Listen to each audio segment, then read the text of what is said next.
Okay, so the first step to making an oboe embouchure is saying the word home. Just the word home. And this is more beneficial than saying E or ew, because saying home brings the sound more to the front of your mouth, and that's what we want whenever we're playing oboe. So you say home, and then you just put the reed in your mouth, and make sure your lips are obviously covering your teeth so you're not biting down on it.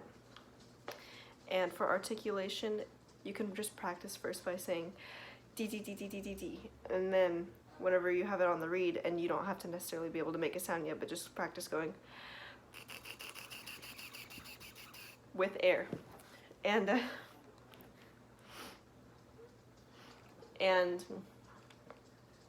so the difference between a peep and a crow. So a peep is usually the first sound that you get out of the reed, and it is a smaller sound and there's not a definite pitch, whereas a crow, you put more of the reed in your mouth and it is a set pitch. So I'm going to demonstrate a peep.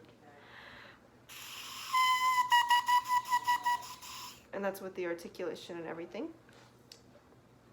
And so whenever you put the reed on the oboe, it's just going to go all the way in until you hit the top of this shelf.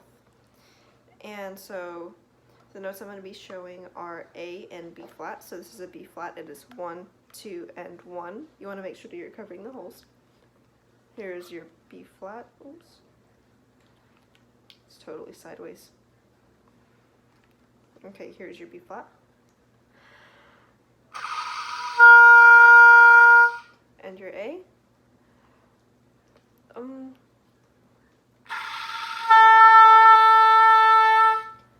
And then I'm just going to demonstrate switching between those two notes.